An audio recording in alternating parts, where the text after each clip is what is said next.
before shortly. I am Never Enough GLT on Twitter, here to answer your start and sit questions. And we have welcome back from the zoo from last week with his family.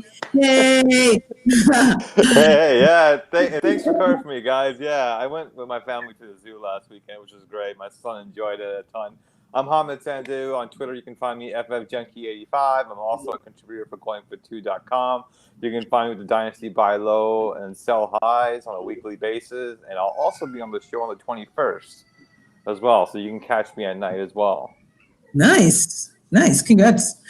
So what do we have to start off on injuries and any COVID related, maybe not playing this week? Well, I mean, this is not injury related, but I think the biggest hit people are taking is with Melvin Gordon he's potentially facing a suspension of up to 3 games from the league for a DUI. So that for those who have Philip Lindsay, and I know Philip Lindsay hasn't been that high flex RB3, RB2 type of running back, but the next 3 weeks it's Philip Lindsay's show. I mean, Royce Freeman might mix in a little bit, but you can expect Philip Lindsay now to be able to control that backfield, and he makes a solid high flex for you now. So the league did suspend him for 3 games? Potentially, yes. The news is out today. The league is looking into his case, and he's potentially looking at a 3-game suspension.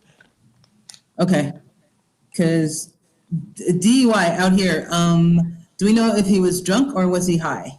So actually, this is unofficial reports that he had a couple of glasses of wine. He did call his team, his coach, to inform him when he was arrested for the DUI that this had happened. He had taken full ownership for it. So he did all the right things. But except of course, he got pulled over for drinking too much wine. Oh my God. G without a hat on? Stop the presses. Look at that sweet head. Hi, G. What's up? Yeah, he did all the right things except for drive under the influence. You without a hat is, I don't know, man. That's just, I can't. I don't know who I'm talking to right now. Wait, he doesn't have a beard anymore. I know. Look at his clean-shaven face. Yeah. Okay, that is the breaking news for this morning, people. That is the breaking news for this morning. Gaze at the beauty of that. That's adorable. How are you doing, G? I'm doing good. I usually take a shower and get ready for this show before, just look fresh. And I was like, man. And then I looked at my time, like, oh crap, I'm a little late. Hey, real quick, Michael Morrison wants to know Claypool, start or sit? Oh, you start him. I mean, wait, you start him. What are the 2 options? What? What's the option? He didn't give an option. He just wants to know if he should start. Oh, yeah.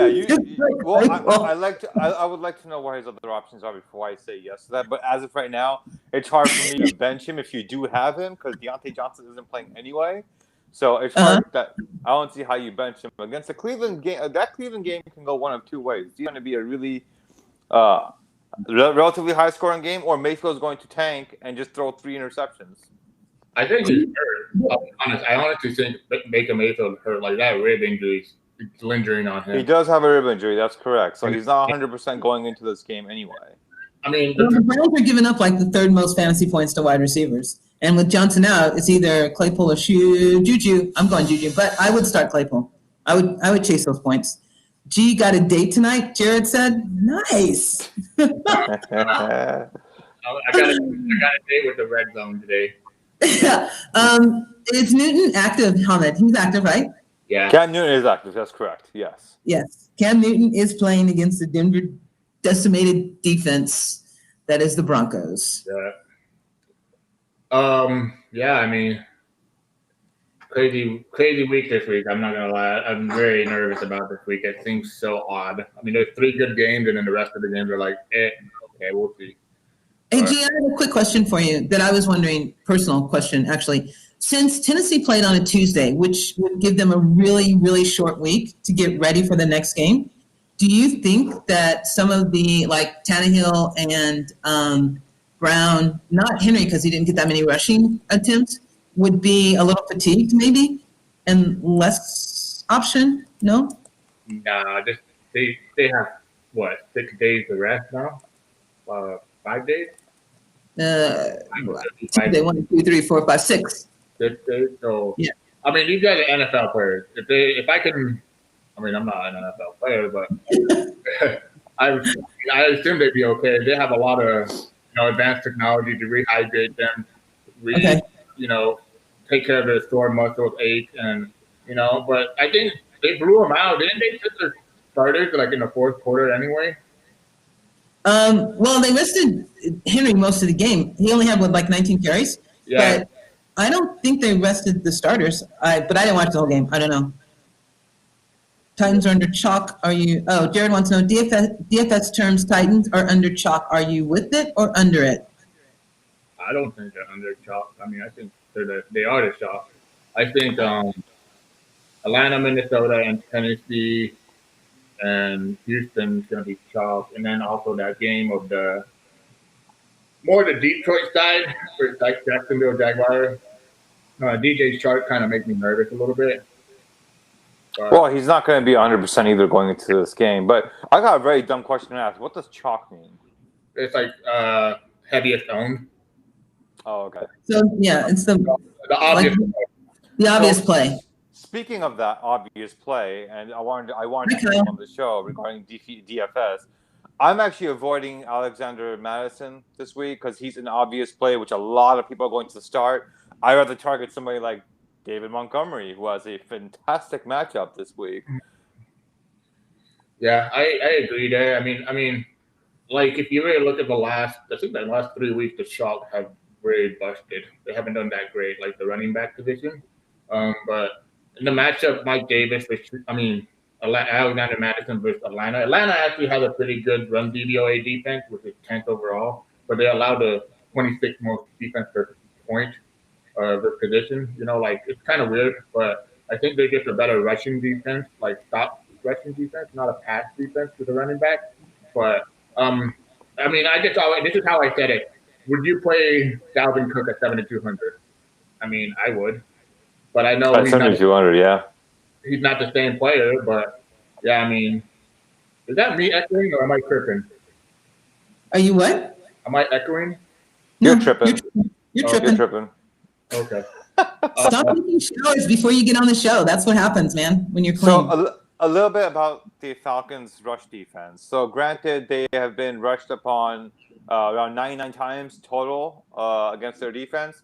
And they've allowed 378 yards, which is about 3.81 yards per rush. So they've been relatively good against the run and only allowing 2 rushing touchdowns. Where they are susceptible to the running back is the passing game, where they're giving up I think it's the second most. Actually, no, they're actually tied for the most receptions to the running back position, and they're giving up the second most receiving yards and 4 touchdowns, which is leading the league.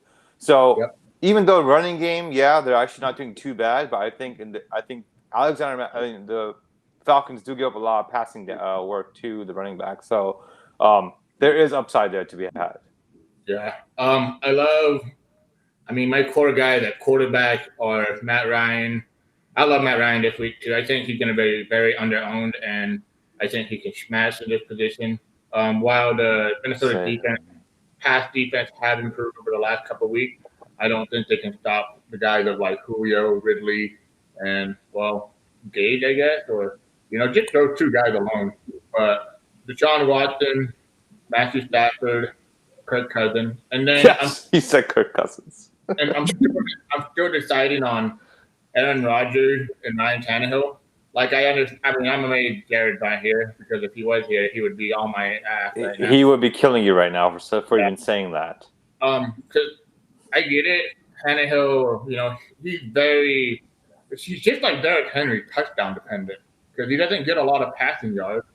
193, 95 yards, 239, 249. And on DraftKings, that matters a lot because of the 300-yard bonus, which is 4 more points. That's almost a touchdown.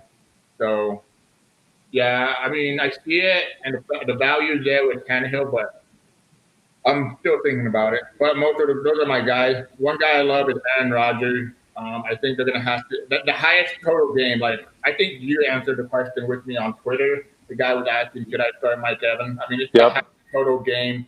It's going to – these guys, Aaron Rodgers and Tom Brady, are prepping for this game like no other. Sure.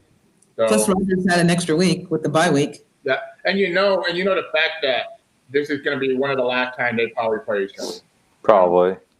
At running back, I have Derrick Henry, Alexander Madison, Mike Davis, David Montgomery, and Myles Gaskin as my top Oh yeah, Miles Gaskin against the Jets. Yes. I understand the Philip Lindsay play. I'm going to have a lot of him, but the guy that I'm really looking at that's really contrarian that no one's going to be on him, well, be lower owned is Aaron Jones.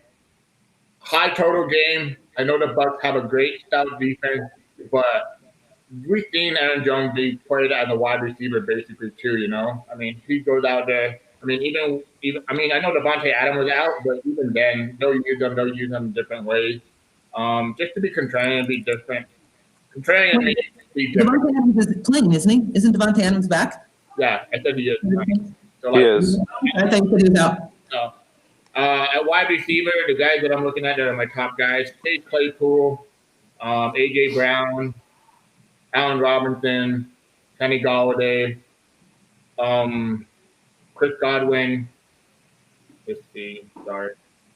Devontae Adams, obviously, and then just target those Atlanta games, in Minnesota, and then what do you call it? It's on what? Vikings. What is it? Houston, Tennessee game. So, like, what I'm saying that is, like, you know, Adam Thielen, Justin Jefferson, Calvin Ridley, Julio Jones. Then, you know, I don't know about Brandon Cooks. You can play him, but don't be all excited about him. Will Fuller, I do like this week. But some of the guys in the best matchup this week is Calvin Ridley, Allen Robinson, Julio, Fuller, Thielen, and Parker. At tight end, oh man, I hate saying this like on live shows and stuff because I know people like will come at me if it doesn't work out. There's a guy named Before you give that, G, Kyle wants to know if you should play Julio over Robert Tonyan in a tight end premium league. Yeah. I mean, yeah. Don't overthink that, man. You gotta play Julio. If Julio's active, you don't bench Julio. Even like, let's say, okay, so Robert Tonyan, I have him projected for like, I think 8.5 points right now. Tonyan. So while he's looking that up real quick, about Robert Tonyan, actually, he scored in 3 straight games. He's absolutely, at this point, he's kind of a lock to score a touchdown again this week. Yeah. And Tampa Bay actually has allowed tight end to score in each of the past 2 games. So this is a great spot for Robert Tonyan if you have him. But I'm not starting him over Julio Jones. You start Julio Jones. Oh, what? A premium tight end premium is like what? 1.5 times for. Well, how many receptions? He doesn't say how much. So Tonyan would get like probably like 14 points in a premium league. Are you worried about Tanyan's targets with Adams back though? No. I honestly think Tonyan is a really good tight end. I think a lot of people are going to regret trading him for like a second rounder, and then they're going to regret trading him as a fill-in piece because I think he's a great tight end. Like he's athletic. He went to training camp, not training camp. He trained with George Kittle. John Paulson, the 4for4, called him Baby Kittle, which is the new nickname I'm riding with too. But I do start Julio in this game environment. You could go nuclear. Hey, and just some more information about Tonyan really quick here. He's seen at least 61% of the snap share of the offense so far in the past 3 weeks. He's also seen at least 5 targets in back-to-back weeks. He's seen a red zone target in every single game he's played so far. And, of course, he's a touchdown every single game as well. So you have Tonyan, you start him, but don't start him over your elite wide receivers that you do have. Yeah. I guess Kyle wasn't going to say anything. Start Julio, but if you want to start Tonyan, I mean, we're not going to yell at you. But Matt Dahl wants to know Robinson for Jack or Davis for Carr. Wait, Robinson for who? For Jack or Davis for Carr? Robinson for Jacksonville or Davis for Carolina, which I'm thinking that's what he's talking about. Who would you start? Which one to start? I'm starting Robinson Davis. You got to start Davis. What? Over Mike Davis? Yeah, Mike Davis or James Robinson. Oh, I said this 2 weeks ago. I'm sticking with Mike Davis. He's an RB1 on a weekly basis. So CMC is back. I don't see how you don't start Micah's. Oh, so James Robinson versus Mike Davis. That's what it is. Yeah, I think that's what he's saying. Yeah, Mike Wait, Davis. you gotta think about that, man. No, I just had a double. I like to double check, man. I don't like to just. Jared said he has an interesting stat that the running back that gets 10 or more carries versus the Giants averages 94 yards per game, 1.2 touchdowns per game. Is Gibson a sneaky pick this week? He's absolutely he is. A sneaky pick for like DFS? Is that what we're talking about here? He doesn't specify. There's no specification. I don't think he's gonna be sneaky for DFS. He'll be on the. I mean, you said Antonio Gibson, right? Yeah. Antonio Gibson, yeah. He'll be on like 7%, but I think there's better guys in his range in DFS. Like hell, Philip Lindsay is 4,300, Myles Gaskin 5,400, and so I'd rather start Myles Gaskin by a mile over Antonio Gibson for 5,500. Absolutely, I agree with that. I think Myles Gaskin, if you have him, first of all, I think his floor is 15 points this week. Like he's against a Jets defense that's absolutely atrocious. Yeah. I don't see how you don't start Myles Gaskins. He's literally getting RB1 treatment. He's a 3-down back on that offense. His floor is RB2 on a weekly basis, upside for an RB1. Is Howard inactive again? Say that again? Is Howard inactive? Howard, I believe he is inactive. Let me just double check that for you real quick. Why are you double checking that? Tanyan over Kenyon Drake. That's what Kyle wants to know. Ooh. Oh man. I say yeah, because I'm kind of done with Drake. I'm not counting him out, but I mean, that's tough. And I'm guessing it's the tight end premium league too. So yeah. I don't know how. Yeah.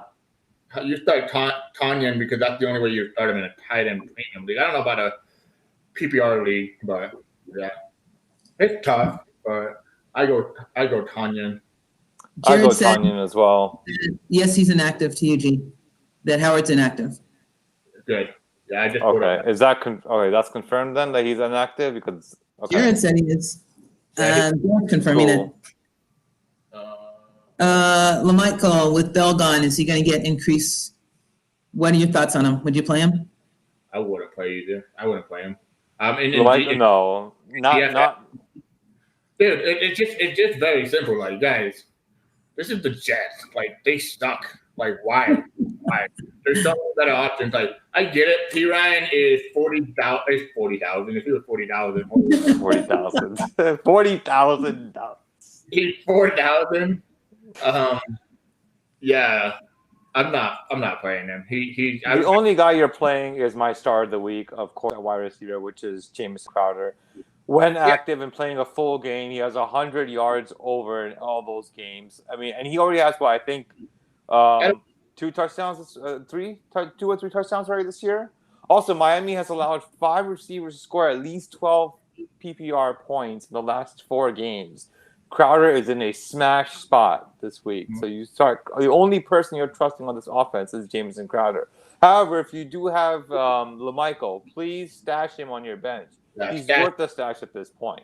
I mean, for Dynasty, he's a great ad. For redraft, stash him, because he eventually, I don't know, Frank Gore, I don't know. He couldn't play till he's like in the year 2045. I don't understand how Frank Gore is like the weatherman. They can be wrong and inefficient as much as they want. They keep their job. I don't know how Frank Gore keeps his job.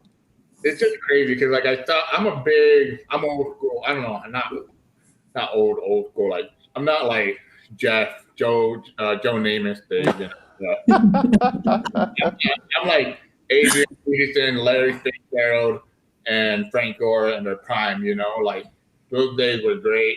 It's crazy because I saw a picture where Larry Fitzgerald hugged Adrian Peterson. That brought back so many memories. And then last week it was Larry Fitzgerald hugged Frank Gore and told him, this guy made me who I am, like a much better player. And I started thinking, like, damn, man, I've been through a lot of good players in my football days, So here's how inefficient Frank Gore has been this year, okay?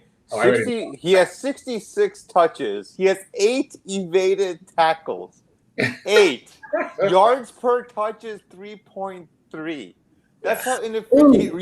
Yards created 48. He's 40th in the league in that. How does he still have a job? How is LaMichael not getting the opportunity? I don't understand. It's absolutely mind-boggling how he still has a job. Hey, we're going to let G give us his DFS because he's going to have to go in a few minutes to finish his 300-plus DFS lineups. So, Jared asked how much Jeff Smith do I have? Like 3%. I mean, he's a good play for like his price, 3,000. But like I said, there's on a slate like this, we're very top heavy toward guys like that can really get you those 40 point upside. And there's not a big time running back like Ezekiel Elliott, Kamara, or I guess Le'Veon Bell next week when everybody's all over him. Oh my goodness. No, I mean, Derrick Henry, 7,300. But after that, you get all these value running backs. But I'm playing Derrick Henry, but I'm just gonna close my eyes and whisper the best, But speaking of Jeff Smith, though, if you don't play him this week. Actually, I don't know how you're playing him at all. Actually, I'm sure there's other options out there, not only in DFS, but I'm talking about redraft as well. Yeah. They do have on the outside. Miami's actually pretty good on the outside, covering the wide receivers, but their matchup gets a little bit softer on the inside, where of course everyone's boy, my boy, Jamison Crowder is.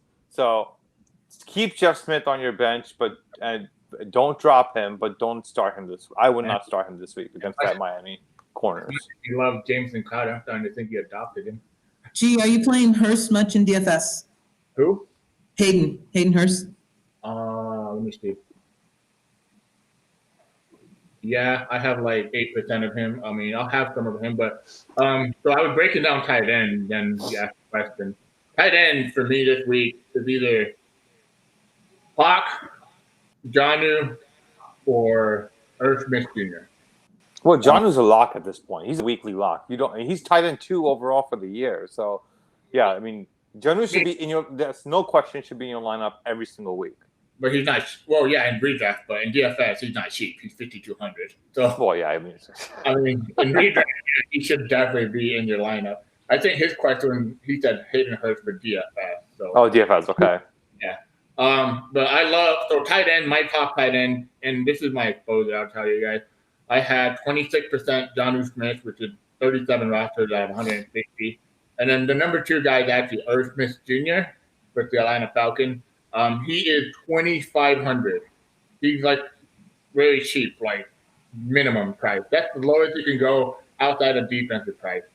Hawkinson, Ebron, Trey Burton, Hayden Hurst, Jimmy Graham, Mark Andrews, Zach Ertz,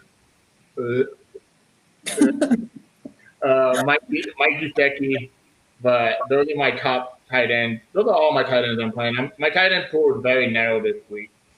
At defense, I'm paying down for defense this week. 2 defense that I like are the Bengals defense for Phillip Rivers, the Dolphins defense for, is Joe Flacco going to play? Because I thought he was like questionable or something. What happened? He's playing. No, Flacco's playing.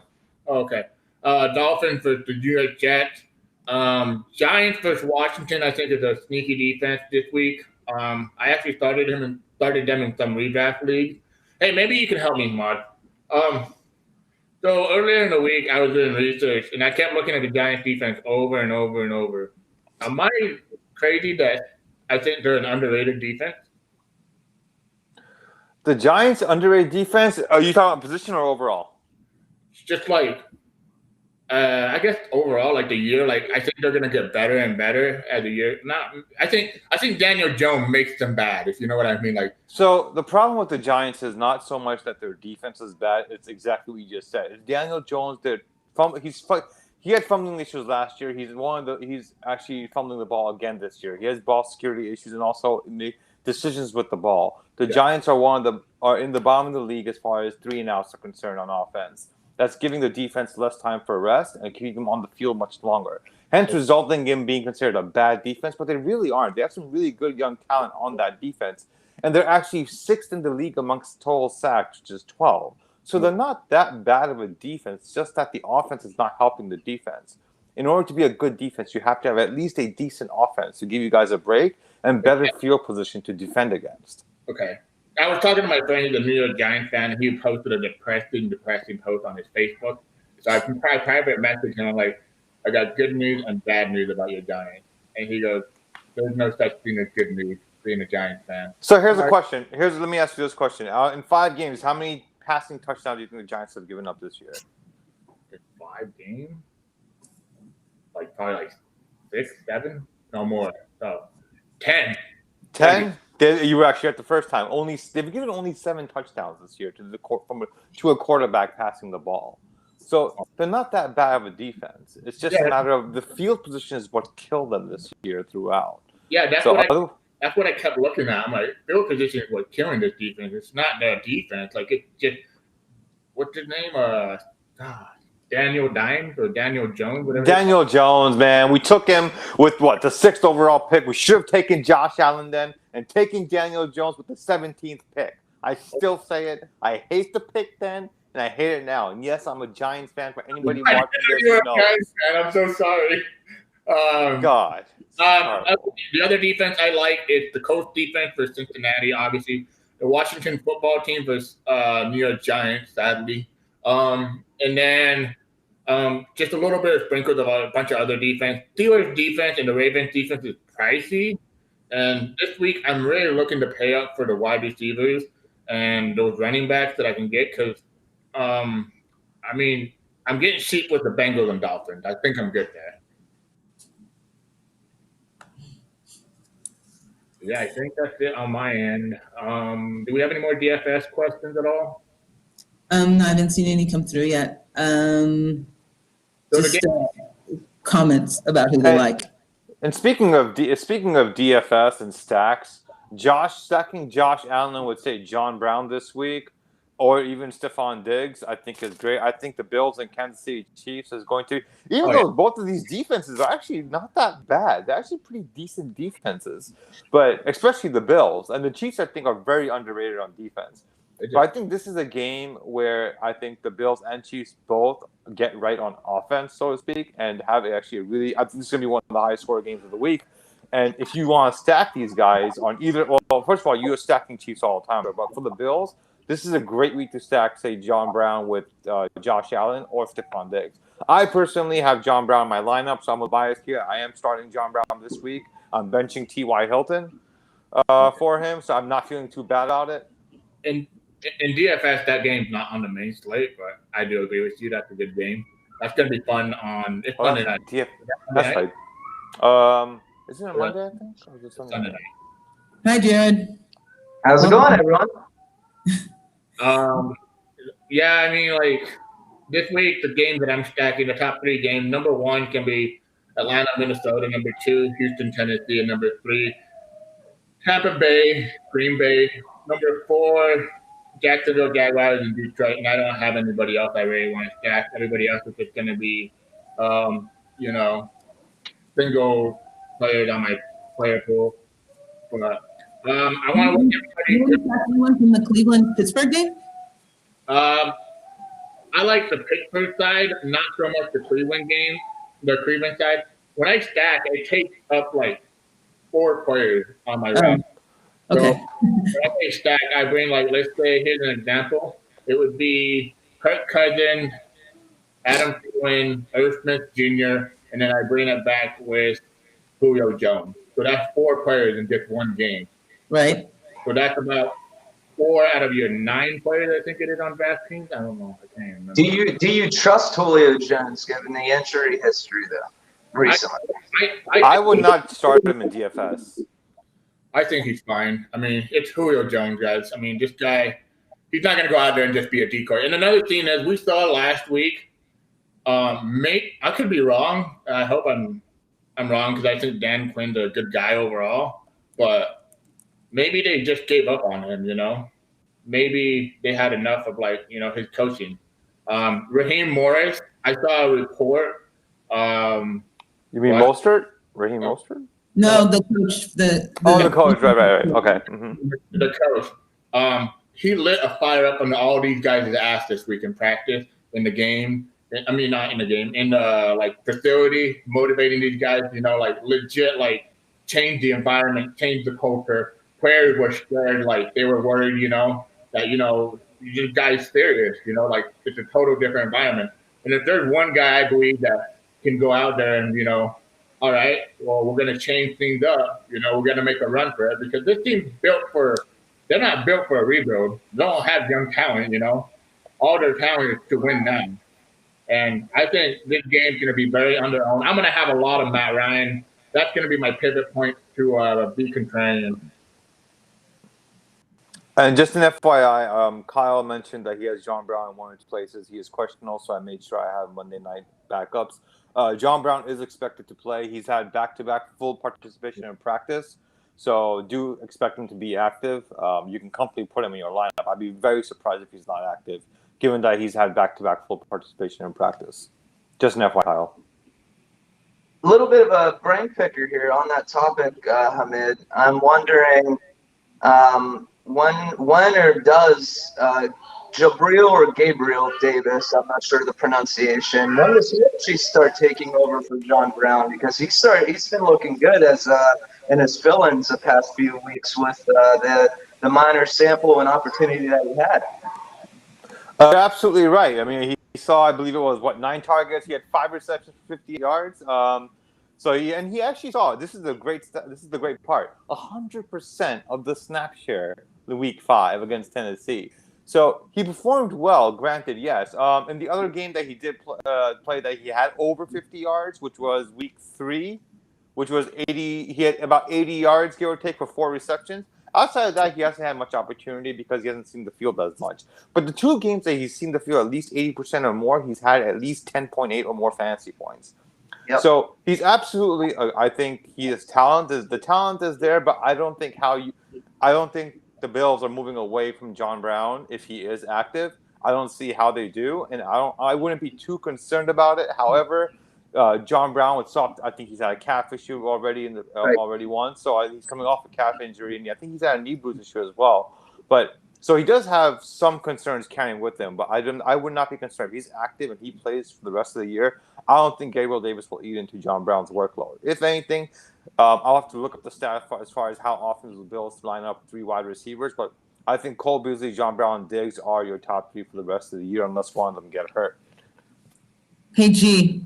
Yeah. I want to know if he would start. Is Jefferson a good start in DFS? Yeah, he is. 100%. Yeah, he had a great matchup too. So, that whole game's going to be great to play. Every single player. The running back. Well, I don't know about Todd Gurley. I'm never going to play a guy that's touchdown dependent. But overall, the game environment. I don't have any history on Raheem Morris. Like, I don't remember any. I mean, I think he was with Tampa Bay for a while, right? Who are we talking about? The coach. Yep. I'll look it up. And I think at that time, I can't remember how far back that was, and I didn't go into researching on him. But I think he's more of a run game coach. But you can't do that with this team. You're gonna pass. And facing the Minnesota Vikings, there's gonna be a lot of passing, a lot of running, a lot of scoring in this game. But Raheem's a defensive guy, isn't he? Who? Raheem, the new coach. He's a defensive guy. Yeah, he is. So Raheem Morris, in 2007, he was hired as a defensive backs coach for the Bucs, and then 2008, he became the defensive coordinator for the Bucs. So in 2012, it doesn't matter what type of coach anyone is in Atlanta. That defense is well, they're still gonna stay. They have like almost injuries in every part of their defense. Every part of their defense has injuries. And let's be honest here, Deion Jones, their cornerstone on their defensive side, is actually struggling in coverage this year too. One of the more dominant linebackers in the league as far as coverage is concerned, and even he's on the struggle bus. Yeah, I mean, like when I hear a defensive coach takes over the team, I think more like they think they're going to play defense. But if your defense sucks, you can't play defense. Correct. That's the point. You can't run the ball because they're going to be scoring on you. So You have to adjust. And their offensive coordinator is Dirk Cutter, right? Yeah. Yes. Nothing's going to change. You know, Dirk Cutter is going to make the call. He's going to make the play, not Morris. He's a defensive coach. It's really rare that you see defensive coach making the play call on offense. I think Andy Reid does it, right? Yes. And he's really great at it. But other than that, I mean, like, you got to be like you got to have experience. I don't think Morris has that kind of experience to make a play call on offense and handle the defense. But with that being said, guys, I got to get out of here. Thanks for letting me. Good luck. G, where do we follow you? You follow me on the DFF Roundtable Facebook group, or you follow me on Twitter at the Fantasy G Pod. And then I'm also always on a DFS show with Jeff and Tim on Fridays, and on Tuesday I'm on the Waiver Wire show. Waiver wires are getting very interesting every week from here on. I'm telling you guys. So any little improvement you can make, you're building for the playoffs. All right, I'm out. Peace out, guys. See you, man. And Gladys, I guess that would segue us into our starts, sleepers, and what have yous, or did you guys already do that? No, we waited for you. Oh, well, shucks. And happy I didn't birthday. want to wait for you. Does the birthday boy get to start first then? Yeah? Yes, Okay. please do. Okay, so we'll keep it concise again. I know Hamid gets migraines every time I talk, so as far as my must starts, I am back on the Ryan Trainahill train, baby. Here we go. The man gets no respect. He's Patrick Mahomes has been. I don't know if you saw that CBS Sports thing, but it's been out there. He is the man. He needs respect. You need to start him against Houston. The other must start is Alexander Madison against the Falcons. My sleepers based on volume, no guarantee against New England, but I'm going Phillip Lindsay with no Melvin Gordon. David Johnson, believe it or not, as a sleeper, the Titans are actually allowing a league worst 5.5 yards per carry. And then my deep sleeper is Laviska Shenault. Quietly under the radar as a wide receiver 27 in PPR ESPN scoring. And the Lions have allowed the 8th most fantasy points to wide receivers. So he's actually one of my deep sleepers and likely one of the value play. And I'm actually fading Will Fuller this week because of Malcolm Butler, who's allowing a 58% reception rate this season. So those are my starts, sleepers, and fades. With DJ Chark being active. Real quick, I have questions from Twitter. Vincent wants to know Robbie Anderson or OBJ, and should he stream Washington or Giants defense and drop the Patriots? I'm sticking with Robbie Anderson. I would go Robbie Anderson. I would go Robbie Anderson as well. I would stream either Washington or Giants defense. So Robbie Anderson is the call there. Another PPR. Okay. This is a PPR league. He on his bench is Damian Harris and T. Higgins and Schultz. And he has Galladay, Woods, Hunt, Ebron, Boyd, Gallup. He should stick with what he has. T. Higgins can't go in for any of those guys. Actually, I'm going to actually counter that. I will actually consider starting Schultz over Ebron. Really? Why? Andy Dalton's career. I mean, if you look at his career as a whole, he loves targeting his tight end. And with the Bengals, when Eifert was on the field, Eifert was one of the best tight ends in the league, actually. And Eifert had more touchdowns than I think games started with Andy Dalton on the field in this time with the Bengals. I think Andy Dalton will target Schultz. I'm not going to say he's going to lead the targets, but I do think that Schultz has a higher ceiling than Ebron does. Given that, I don't even think has Ebron seen more than 5 targets a game so far? Last week. Last week he was targeted. Well, you have Deontay Johnson out, so that creates opportunities for Ebron to possibly get a little more volume, but he's not a cornerstone in that offense. I would probably lean Schultz even without Dak, and with the way that Dallas defense is, as horrible as it is too, there's going to be passing opportunities, and passing opportunities is all you need for productivities. Also, granted, Patrick Peterson hasn't been the Patrick Peterson of old, but he is covering Amari Cooper this week. And we all know Patrick Peterson is a shadow cover corner. So with that said, I don't think Dalton is going to be targeting Amari Cooper as much. I think this is more of a floor game for Amari Cooper than a ceiling game. So I think that does also help Schultz as well. Okay, another question. Robbie Anderson or Cooper Kupp?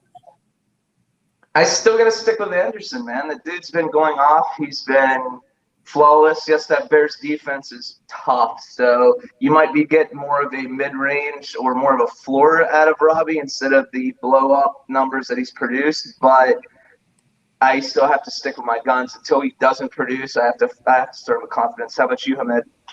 Actually, I'm going to go the other way around here. So the Niners defense, when covering wide receiver, have been targeted 10 times fewer than the Bears, and still have actually given up more yards, more touchdowns to the wide receiver position. And they're actually allowing 3.2 fantasy points more to the wide receiver position than the Bears are. The Bears are actually near the bottom of the league top in the league in covering the wide receiver as far as fantasy points are concerned.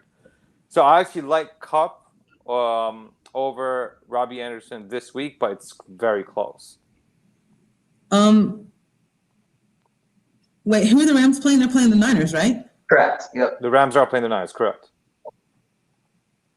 I'm going to go Robbie Anderson. I think he has a higher ceiling. He gets more targets. He's targeted more. He has more yards. He has more yards after catch. I'm going to go Robbie Anderson on that one instead of Kupp because Kupp is competing with Woods. Robbie Anderson really is not competing with DJ Moore. There's no competition there. And Woods is out. Which is crazy, by the way. Exactly. Woods is out targeting. I would go Robbie Anderson, but it's split. Patriots rather than Washington Giants. Okay, PPR start 2. T. Higgins, Mark Ingram, Anthony Miller, DeAndre Swift. 2 out of those. Ouch. T. Higgins for sure. I was going to say Swift for sure, actually. Oh, wow, that's actually hard. That's actually a tough one. I would say I would say T. Higgins and Swift will be my 2 choices. I would say not Mark Ingram. I would take Mark Ingram off because of the share. I would say T. Higgins because he is getting higher snap counts. And DeAndre Swift. I would say DeAndre Swift. DeAndre Swift's got to start producing sooner or later. I mean, Matt Patricia cannot hold on to his job if he keeps DeAndre Swift on the sidelines. And my question here regarding Mark Ingram, why do you think Mark Ingram, though? Because he's only seen more than 33.9% of the snap share on offense. I said no Mark Ingram. I said I would put him off. Oh, okay, he would be the one I would take away.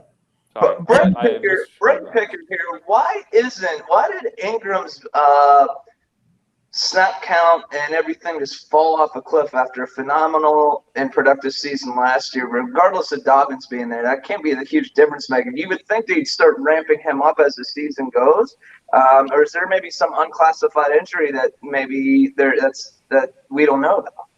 No, I think it's the fact that the Ravens are running the ball less this year so far than they ran last year insurmountably. Like last year they were 1 and 2 rushing attempts. This year they're like 7 or 8. Is that right? Not just that, but also you have to consider the fact that Dobbins has eaten into our marketing's workload, and they still have Gus Edwards, if I'm not mistaken, as well, still there. Yeah. And not only that, what's even more, we knew Mark Ingram was going to lose touches. We knew that. But we didn't know it would be this much. Through 5 weeks, Mark Ingram has seen more than 33.9% of the snap share. Forget about the target touches. Snap share once. 45.9% in week 2. Otherwise, he's been below 33.9% of the snap share. He's only seen more than 10 carries twice all year. Last week he saw that, of course, with 11 and 2 in the red zone. But you have 3 running backs and a quarterback that runs the ball too. If you're only running the ball like 28 times a game, he's going to see less. It's just statistically impossible for him not to if all those guys are getting an equal or sort of equal snap share. Quick question. Is Evans or Godwin the play for Tampa Bay this week? Chris Godwin, he's active, you play. Yes, you play Chris Godwin. But keep in mind. That's the question. Over who? Over Mike Evans. Which one would you play, Mike Evans or Chris Godwin? Oh, you got both. Yeah, he has both, apparently. Well, can I know the rest of his receivers? Matt. And who is he flexing? Or Matt, is this DFS? Or who else do you have? And then Kyle wants, that was so, you guys said what? What was your final answer on Kyle's question? Who are the two are you starting? I'm Higgins and Swift, if that's Higgins, yeah, I would go with Higgins and Swift as well. Okay. He was worried about Swift's.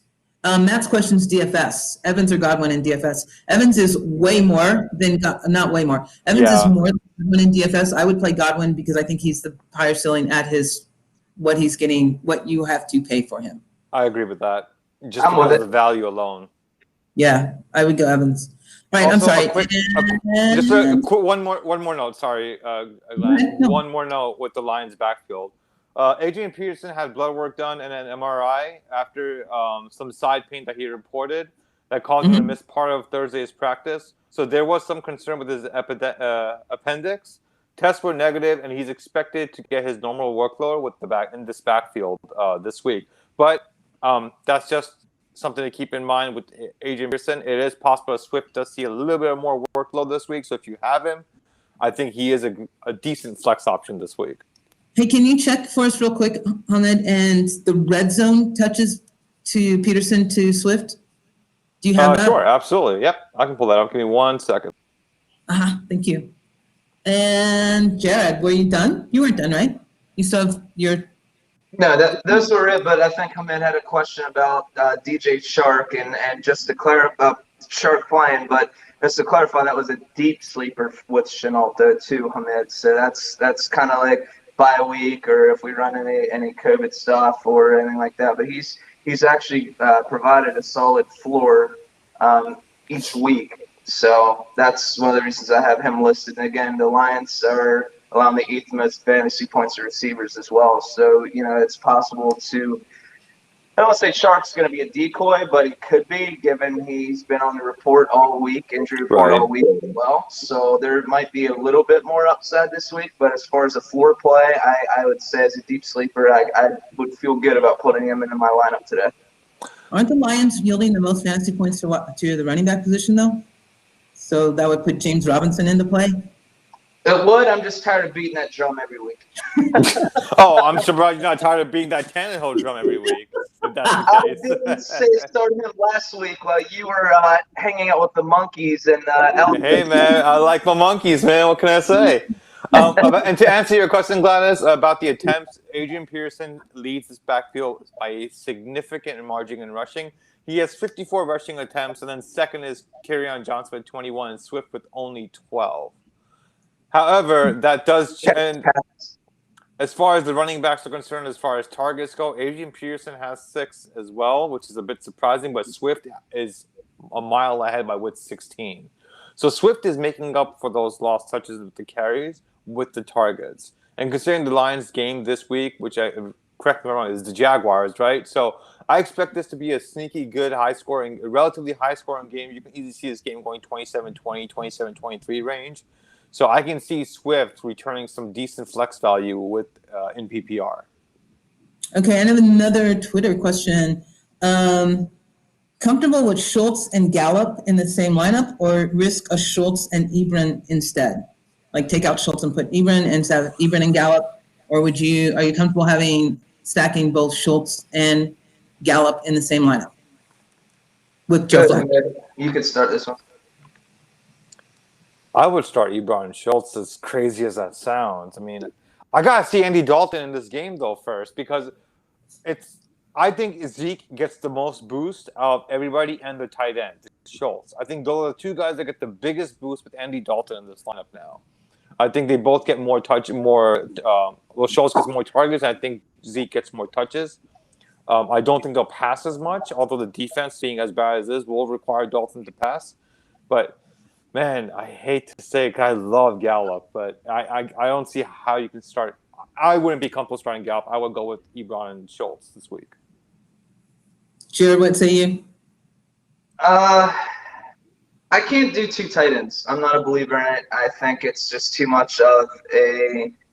I misspoke the question. He's going to start Gallup, so he wants to know if you should put Schultz in with Gallup. Or should he take out the tight end and put Ebron in so he doesn't have 2 players on the same team? Like, Do you see what I'm saying? So the question basically still, it basically does become if he's Between Schultz and those Ebron. three. Between Schultz and Ebron, right? And I would go Schultz. But he does, why? Can we know the rest of his lineup? Or what other options he has other than Gallup to start at wide receiver? He's going to start Gallup. That's not the question. Oh, so he's starting no matter what. Okay. So do he start Schultz or does he start Ebron? I say Ebron. I don't think that Dalton can do both. Disagree, and this is why Steelers fans shouldn't give fantasy advice, because they typically are going to help you drive your vehicle into the wall of losing the week. So this is why you stick with Schultz and Gallup combination. Again, that defense is so porous that it's going to be a shootout to where he's still going to have to throw a lot. I'm not a believer in that defense whatsoever. Yes, it's frustrating to start two guys in the same team for the week, but he's shown out enough where I can trust him as a low end TE1 or high end TE2. To Hamid's point, he'd probably get more touches for Zeke, but I don't think that negates the opportunity for Schultz to continue to produce at a moderate with upside potential. What say you? So, it's okay. I'm gonna put it like this: with Dak in the lineup, here Gallup finished more than 11.3 fantasy points just once. He finished over 8 fantasy points just twice out of the 5 games. I don't see how he even. I can't trust Andy Dalton to actually make him produce that 11.3 might be the ceiling you're looking at for Gallup with Andy Dalton in the lineup. Because you have to keep in mind there's CD there as well, of course, and there's, of course, Amari Cooper, but he's going to have Patrick Peterson on him. But I just can't bring myself to believe that without Dak, that Gallup's going to be able to produce 11.3 fantasy points as a floor. I think that's his ceiling. So with that said, I think it would not surprise me if Schultz outproduces Gallup at all. It would not surprise me at all. So you put Schultz and Gallup. I would go Schultz and Ebron, actually, if you ask me personally. You're killing me. You're killing me here. All right, we're moving on because the Steph man is like losing it. Yes. Dan wants to know he has to start 2 in a PPR: Swift, Rojo, Edmonds, Gaskin. Rojo and Gaskin. That's what I say. Wow. That's a nice 4 start. Nice. It is. So Gaskins has it as a must start against the Jets, right? They're playing the Jets, right? Yeah, against the Jets, you got to start Gaskins. I think Gaskins is a lock. And then, man, you got some really nice options there. Well, okay. Green Bay's giving up the 3rd most fantasy points to running backs. Rojo's going to. But Leonard Fournette might be playing too. That might hurt. Leonard Fournette, he's expected to play, but he's not expected to get. He'll be held back as far as the touches are concerned. Okay, I'm going to Gaskins. The Jets are allowing the 10th most rushing yard, or have allowed the 10th most rushing yards in the league, and a second worst 9 touchdowns this season to running in the running game for running backs. So yeah, I'm with it. So who are the 2? Who are your 2?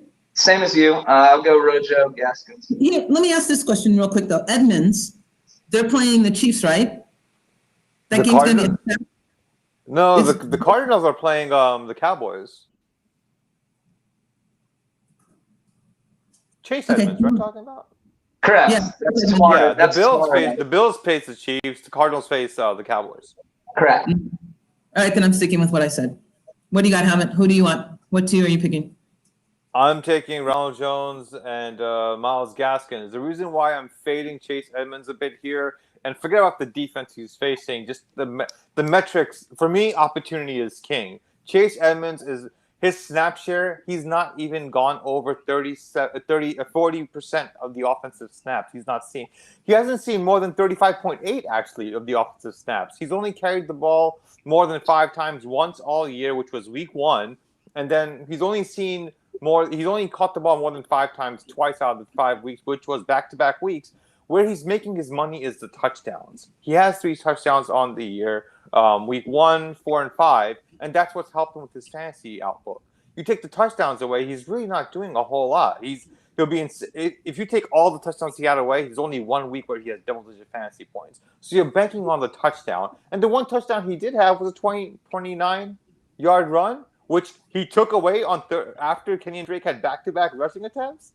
So I mean, I can't bring myself to sell Chase Edmonds just yet. I need to see his snap share increase, at least get to 55, 60 range before I can put him in my flex consistently. So with that said, it's Ronald Jones for me, and I think Gaskins is. It would not shock me if Amal Gaskins has an RB1 type day. Not overall, but within the RB1 range. It's a consensus then. Kyle wants to know in a half PPR start, J.K. Dobbins, Robert Tonyan, James White. Do we like Tonyan that much? It's going to be a high scoring game. My only problem with Tonyan is Devontae Adams coming back. I think it's going to cut into a share. But the boys like him that much, Kyle, so... Oh, wait, Jared, you weren't here for that conversation. He was not here for that conversation. So let's hear. I'd like to hear what he has to say about this one. What say you, my friend, birthday boy? What was it again? I apologize. I was looking at my updates. Can you see? So Kyle, half PPR. Start J.K. Dobbins, Robert Tonyan, James White. Do we like Tonyan that much? Only if you have to start him at tight end. Those breakout games are the outlier once a year. I don't think I'm sold with that, and I can't trust Dobbins either. So I'm going with James White. I think he had 8 targets last week, I believe it was. And as tough as it is to trust a Patriots running back, he's been the most consistent one for a floor, especially if you're just trying to get through bye weeks or whatever.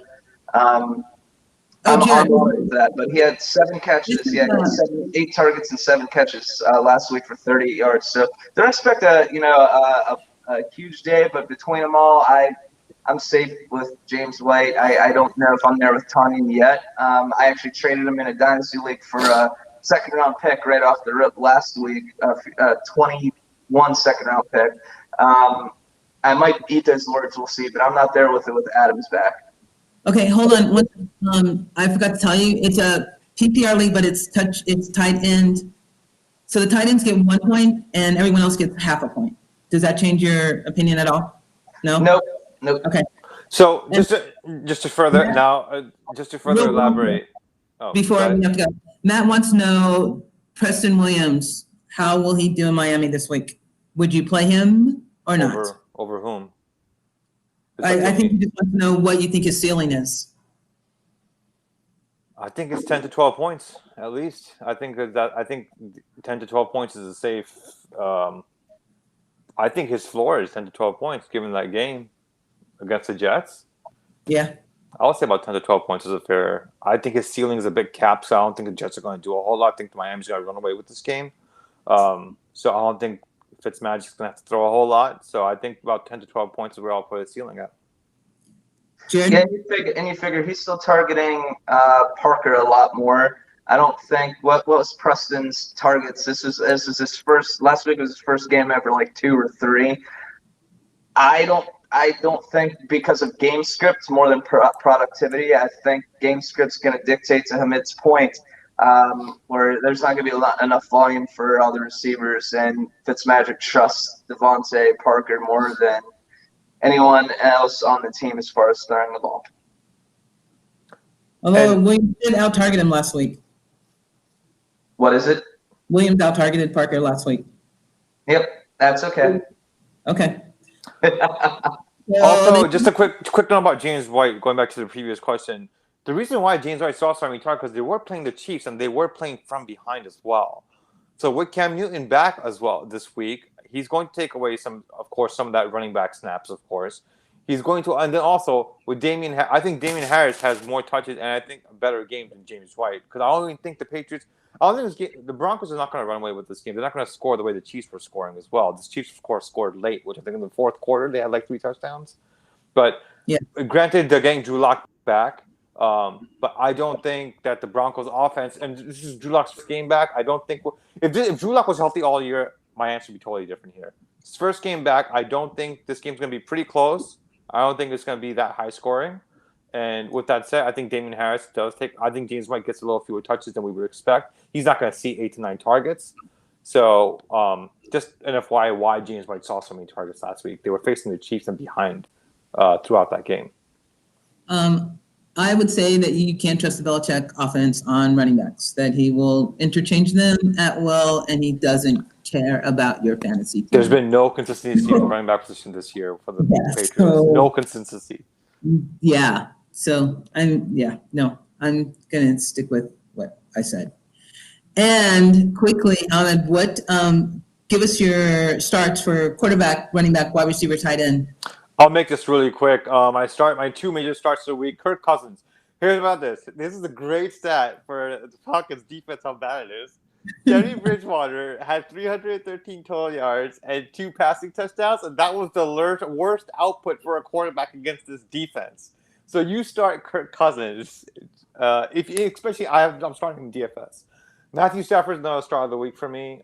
Matthew Stafford actually is averaging 25 fantasy points in the past 2 weeks. And now they're facing, of course, the Jaguars, which I expect this game to be, of course, also high scoring because neither defense is relatively that good. Every QB against the Jacksonville Jaguars has at least multiple touchdowns or 300 yards passing. So those are my 2 QBs. My running backs, David Montgomery, and believe it or not, Devontae Freeman. Washington has allowed 6 touchdowns to the running backs in the past 3 games, not the whole year. 3 games, the Redskins have allowed 6 total touchdowns so far. David Montgomery. He's not seeing that many rushing attempts, but where he's making up the difference is in the passing game, where he's been targeted 14 times in the past 2 games since David Reed Coleman's been out. Running backs have scored 4 out of 5. Running backs? Answer this question real quick. Full PPR, Singletary or DeAndre Swift? What was the first one? Singletary. Devin Singletary? It's Swift. Zach Moss was fully practicing. He's expected to play this week. What do you say, Jared? What say you? Swift doesn't get enough volume yet. I lean Singletary, even though he hasn't been stout last week, but maybe splitting time with Zach Moss is what he needs to produce. As stupid as that might sound, but I think we're proving that Singletary can't handle workhorse duties. So having a relief and maybe reducing his touches, as weird as that is, some running backs are more productive with less touches. So I get Singletary here. I'm just going to go Swift because I think he's going to get the red zone carries. But okay. Stafford's not hitting Galladay. Galladay's been a huge difference in that offense coming back. But anyway, how many touchdowns does Galladay have? He's not. Yeah, he's not getting the touchdowns. Galladay's been out. Okay. There we go. All right. I'm sorry, Ahmed. Go ahead and finish yours. Yeah. Yeah, I'll make it quick. I know we're over time already, so I'll just cut it really short. Jamison Crowder for the wide receivers and Juju Smith-Schuster are my starts of the week. Crowder, all 3 games he's played fully. He has over 100 yards in all 3 games. Juju, Cleveland's giving up the 3rd most fantasy points to the wide receiver position. They're also bottom 3 in yards, receptions, touchdowns allowed to the wide receiver position. No Deontay Johnson, so I think Juju should be able to have a get-right game for him. My tight end star of the week are Hawkinson and Tanyan. I'm not going to talk about Tanyan because I've talked about Tanyan a ton already this show. Hawkinson and Jaguars have allowed the tight end to score in 3 out of their 4 games, including Darren Fells. So I think this is a great spot for Hawkinson this week. So, those are my starts of the week. All right, we are slightly over, so we want you guys to make sure you get your changes in and get your lineups in, so we're going to cut it off right now. Thank you for joining us. Jared, latecomer, but birthday boy, tell them where they can find you, my dear. RICCO_3733. Yay, Hamed. And you, sir. I am FFJunkie85 on Twitter. You can find me also weekly writing for Goingfor2Live.com. I write the dynasties buy low, sell high. And also I'll be on the show on the 21st with the Goingfor2 Armchair show. So you can catch me on the 21st as well. Which is a Wednesday, people. What time, Hamed? Do you know? I didn't look at the time. That's why I didn't say it. Okay. No worries. Can't trust Giants fans. Start Ryan Tannehill. Start him. Never enough GLT. Ryan Tannehill. You can find me here. You can find me on Going. Patty Mahomes has been. I'll start and sit and tomorrow with Kyle and the big Dan. We will do your Monday wrap up and your 2 Monday games. You guys, good luck, everyone in their fantasy and their DFS. Thanks for joining us. We appreciate you. Bye bye. Cheers.